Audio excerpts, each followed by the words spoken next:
నమస్తే, good morning. ఈరోజు వార్తల్లోని ముఖ్య అంశాలు. పేదలకు కార్పొరేట్ వైద్యం ప్రజాప్రభుత్వం లక్ష్యం. అయితే ఇక్కడ ముఖ్యమంత్రి రేవంత్ రెడ్డి గారు ఏమంటున్నారంటే, మీరు ఫామ్ హౌజులు కట్టుకున్నారు, మేము ఆసుపత్రులు కడుతున్నాం, మీరు స్వలాభం కోసం మీరు సొంతంగా ఆస్తులు కూడా పెట్టుకుంటున్నారు, మీరు లాభపడుతున్నారు. మేము ప్రజల కోసం, ప్రజల ఆరోగ్యం కోసం మేము ఆసుపత్రులు కడతాం, ఇట్లనే సంవత్సరానికి ఒకటి కట్టుకుంటూ పోతూనే ఉంటాం హాస్పిటళ్ళు, ఎక్కడ కూడా పేద ప్రజలు ఇబ్బంది పడవద్దు అని చెప్పేసి అంటున్నాడు. పగటి వేషగాడిలాగా కేటీఆర్ తిరుగుతున్నారు. అబద్ధాలు ఆపకపోతే నిజాలు చెప్తూనే ఉంటా. 10 ఏళ్లలో టీమ్స్ ఎందుకు ఓపెన్ చేయలేదు? 10 సంవత్సరాల కాలంలో టీమ్స్ ఓపెన్ చేయలేదు. ఆయన నిన్న ప్రెస్ మీట్లు అంటున్నాడు, నేను యుఎస్ వెళ్ళాలి మా పాప చదువుకోవడానికి, మరి ఇక్కడ కాలేజీలు మంచిగా లేవని చెప్తున్నాడు. కొంచెం అన్న ఏదన్నా అనిపించాలి ఆ మాట అంటందుకు. ఎందుకంటే 10 సంవత్సరాలు పరిపాలించిర్రు, ఒక్క కాలేజీ మంచిగా లేదని చెప్పడానికి కొంచెం సిగ్గనిపించాలి. కేటీఆర్ అన్న మీరే పరిపాలించింది సరే, మీరు పరిపాలించలేదు అని అంటే వేరే విషయం. మీరు 10 సంవత్సరాలు పరిపాలించి ఒక మంచి కాలేజీ కూడా నిర్మించలేకపోయారు. కాబట్టి సిగ్గుతో తలదించుకోవాలి. మీ పిల్లలనేమో విదేశాలలో చదివిపిస్తావు, యువతల పిల్లలనేమో ప్రభుత్వాల మీదకి ఉసిగొలిపి వాళ్ళ మీద కేసులు పెట్టేటట్టు, కేసులు అయ్యేటట్టు చూస్తున్నావు. చాలా గొప్పోడివి నువ్వు. ఇక్కడనేమో ఇక్కడ హాస్పిటల్స్ 10 సంవత్సరాల కాలంలో హాస్పిటల్స్ ఎందుకు పూర్తి చేయలేకపోయారు? వాళ్ళకు బిల్లులు ఇయ్యరు మొదలుపెట్టిన వాళ్ళకు. ఫస్ట్ ఏమో ఇట్లా కావాలి, ఆకాశానికి తెలగాలి, ఇది బిల్డింగ్ తెలగాలి అంటారు. మరి నీకు హాస్పిటల్ బిల్డింగ్ కంప్లీట్ కాలేదు, మరి గచ్చిబౌలి, కోకాపేట ఏరియాలల్లో మీ ఆకాశానికి తలిగే బిల్డింగ్లు అంత తొందరగా ఎట్లా పూర్తయినాయి? ప్రజలకు ఆరోగ్య అవసరాల కోసం ఆసుపత్రుల బిల్డింగులు ఎందుకు కట్టలేకపోయారు?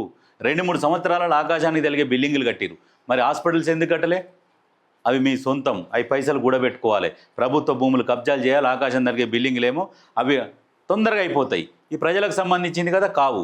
అందుకని ఇప్పుడు ఈ ప్రజాప్రభుత్వం వచ్చి ప్రజల కోసం మీరు ఆపిన బిల్డింగులు మీరు వాళ్ళకు పేమెంట్లు ఇవ్వకుంటే ఆ పేమెంట్లు వీళ్ళు ఇప్పుడు వచ్చిన ప్రభుత్వం మీరు అప్పుల కిరీటాన్ని నెత్తిలో పెట్టినా కూడా మళ్ళీ వాళ్ళకు పేమెంట్లు చేసి మళ్ళీ పనులు తొందరగా పూర్తి చేయించి ఇప్పుడున్న ఈ ప్రజాప్రభుత్వం ముఖ్యమంత్రి రేవంత్ రెడ్డి గారు ఓపెన్ చేస్తున్నారు.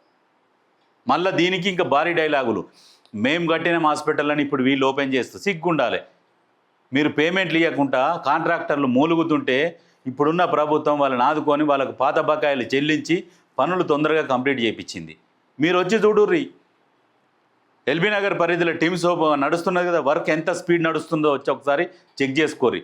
దాన్ని కూడా పక్కకు పడేసిరు. మీ డబల్ బెడ్రూమ్ల ఇండ్ల పేమెంట్లు కూడా ఎవరికి ముట్టలే. ఆ కాంట్రాక్టర్లు చెప్పులు అరిగేదాకా తిరిగిరు మీ హయాంలో. ఈ ప్రభుత్వంలో వచ్చినాక పేమెంట్లు చేసింది. వాస్తవాలు మాట్లాడాలి కేటీఆర్ అన్న, మీరు వాస్తవాలు మాట్లాడితే బాగుంటుంది. ఎందుకు ప్రతిసారి నిత్యం పొద్దున్న లేస్తే అబద్ధాలు? కాంట్రాక్టర్లకు తెలియదా? కాంట్రాక్టర్లు చెప్తలేరా? పేమెంట్ రాక చెప్పులు అరిగినాక తిరిగిరు. ఇప్పుడున్న ప్రభుత్వంలో పేమెంట్ చేసింది. ఇట్లా ఇవన్నీ మంచి పనులు చేసుకుంటూ పోతున్నారు. మీరు ఎంత విష ప్రచారం చేసినా ప్రజలకు మేలు జరిగే పనులు మాత్రం చేసుకుంటూ పోతూనే ఉన్నది ప్రభుత్వం. ఫామ్ హౌజులు కట్టుకునేందుకు ఒక్క క్షణం ఆలస్యం కానివారు. ప్రజా ఆరోగ్యంపై ఏనాడైనా ఆలోచన చేశారా? ప్రజా ఆరోగ్యంపై ఏనాడు కూడా ఆలోచన చేయలే. మీరున్నప్పుడు కరోనా వచ్చింది. కరోనా సమయంలో కనీసము ఎంతోమంది పేదలు కరోనా బారిన పడి విలవిల కొట్టుకుంటూ ప్రాణాలు వదిలేసిరు. ఆరోగ్యశ్రీలో చేర్చురా నాయన, ఆరోగ్యశ్రీలో చేర్చు, మా ప్రాణాలు కాపాడుకుంటామంటే లే. మీకు దగ్గు వస్తే తుమ్ము వస్తేనేమో మీరు పోయి యశోదలు పోయి పంతారు, చెక్ చేయించుకుంటారు.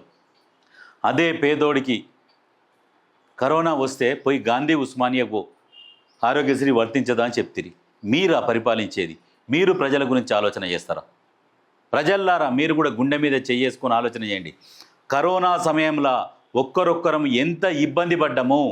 హాస్పిటల్లో పుసుకున మాకు వస్తే మా పరిస్థితి ఏంది అని భయం గుప్పిట్లో బతికిర్రు. కొంతమంది కరోనా వచ్చి కరోనాలో పోయిర్రు. ఆ పాపం ఊరికనే బొద్దా?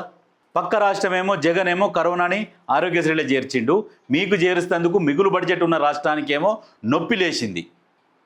ఇవన్నీ గుర్తుపెట్టుకోలేదా ప్రజలు? అందుకనే ఇటువంటి ఇబ్బందులు రాకుండా ఉండడం కోసం ఇవన్నీ ఏర్పాటు చేసుకున్నారు. కార్పొరేట్ హాస్పిటళ్లకు ధీటుగా వాటి తలదన్నే విధంగా అన్ని ఏర్పాట్లు చేస్తున్నారు. సనత్ నగర్ టీమ్స్ ప్రారంభోత్సవం సందర్భంగా సీఎం రేవంత్ రెడ్డి మంత్రులతో కలిసి ఆసుపత్రి మొత్తం పరిశీలన. ఆరోగ్యం క్షీణిస్తే నేనున్నాననే నమ్మకాన్ని కలిగించండి. డాక్టర్లు ఇతర స్టాఫ్కు సూచనలు. ఒక్కొక్క హాస్పిటల్కి ఒక్కొక్క డైరెక్టర్ని పెట్టి సంవత్సరానికి ఒక హాస్పిటల్ ఓపెన్ చేస్తాం, ఈ రకం ప్రజల ఆరోగ్యాన్ని కాపాడే బాధ్యత మాది అని ఆ బాధ్యత తీసుకొని ఈ రకంగా పనిచేస్తున్నాడు. పని చేయాలి. ఏ రోజన్నా గత ముఖ్యమంత్రి ఎక్కడన్నా ప్రజలకు వచ్చిండా? మళ్ళీ మాట్లాడతారు, మేం చేసినాం, మా బాపు మా ఉద్ర బాపు అని మాట్లాడతారు. ఆలోచన చేయాలి మీరే, ప్రజలు మీరు ఆలోచన చేయండి. టెంకాయ కొట్టి వదిలేసిర్రు, కాంట్రాక్టర్లు మొదలు పెట్టిర్రు, ఆ పిల్లల లోతు లేవంగానే 2 స్లాబులు పడంగానే బిల్లు రాకపోయేసరికి వదిలేసి వెళ్ళిపోయారు. ఆ పని చేసిర్రు మీరు. మీకు సొంతం బిల్డింగ్లేం ఆకాశానికి తలిగేటేం పైకి లేపిరు. అందుకనే ప్రజలకు ఎక్కడ కూడా ఇబ్బంది కలగకుండా ఇటువంటి హాస్పిటల్ ఓపెన్ చేస్తున్నారు. చాలా సంతోషం.